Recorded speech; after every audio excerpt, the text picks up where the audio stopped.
Hi, God bless you. About 100 years ago, when Our Lady visited the three children in Fatima, she told them, prophesied that Russia was going to spread her error throughout the world. The kids didn't understand what that was, but we know what it is. Uh, we see Russia's influence in our world, and we hear the collusion and stuff that they're trying to prove. Say that Trump had a collusion with Russia to win the election. We know that's all false. But Russia has infiltrated our country, our school system, our movies, the entertainment industry. And that's all the garbage that's coming in, the sexual perversion is from socialist, anti-God, communist Russia. And we need to know that our schools have been infiltrated from kindergarten to the universities, according to what I hear on the news. And all the universities are producing young men and women coming out that are socialists. They don't believe in our democracy. They don't believe in God.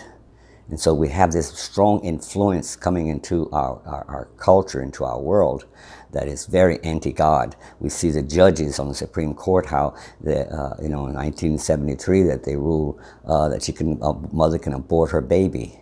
That's all anti-God. Homosexual marriage. So we're being infiltrated with all this constantly, and we have a chance to change this with the Supreme Court. The judges, and so we really need to work to help elect good Republican, pro-life, pro-family congressmen, senators this coming November. It's very important that President Trump has a strong pro-life, pro-family, pro-American Supreme Senate and Congress. We have a man-centered socialist judge right now, and Supreme Court, we need to change it. It's gradually changing, but it could go back if we lose this election.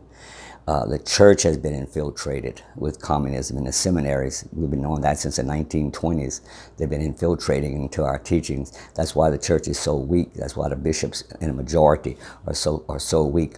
They're not strong pro-life, even though they say they are. You know, they have all kind of money campaigns. Do you ever hear of a money campaign trying to have money so that they can support pro-life movement in the church? Didn't happen.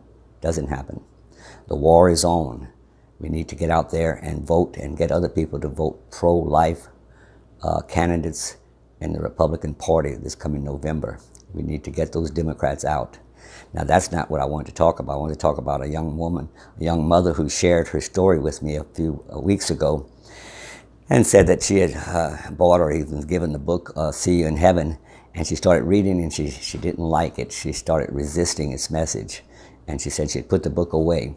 And she said that she'd pick up the book again and she'd read a little more. She said it took her a year or so to read the book.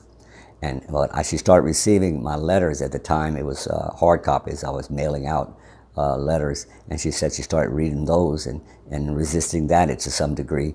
But she says between the book, reading the little book, and reading the letters, she started thinking more of maternity, of motherhood, and the beauty of motherhood. She says since she was in kindergarten, she said all she heard was, you're going to get a good career, you're going to go to college, and you're going to be able to succeed in the world. All this was, she said, all her life she heard that, to be successful, to be a career woman. And she says, and then when Rosie's book came, she said it just went completely against what she had been trained and molded into. And it was a struggle in her, even though she had that motherly desire inside. And that's how it is to many, many. But the little book, See You in Heaven, moves mothers' hearts. We need to all work together to try to get this book out. That a lady came up to me in Houston at a conference, and she started asking questions about Rosie. And I said, did you read the book? She says, no, I didn't. She says, but I heard a lot about the book. And so I explained to her, I told her Rosie's story and how the book came to be. And she said, well, how many books are in a case? I said, 50. She says, can I buy a case of books? She hadn't even read the book, and she bought a case of books to start spreading it. This we need to get out, Rosie's little story, to continue on with that mother's conversion. This mother invited me to her parish, and she had a mother's group that I met with and gave a talk. And they bought books. And now she fought for a year or more against what Rosie's message was. And when she finally realized the beauty of motherhood, she's homeschooling her children.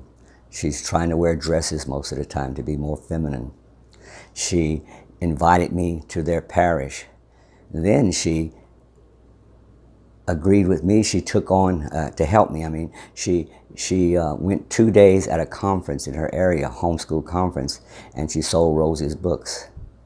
From not wanting to have anything to do with it, rejecting the message, to now promoting it. This is wonderful. This is wonderful. And I know many of you mothers have a similar story. So we need to work together to try to get Rosie's message out. We need to get, by the simple reading of the book, simple reading of the book can change a mother's heart with the grace of God. I hope you all join in with us to try to help fight this war and change our country back to a Christian country, a Catholic country, where motherhood is exalted, as Rosie said. God bless you.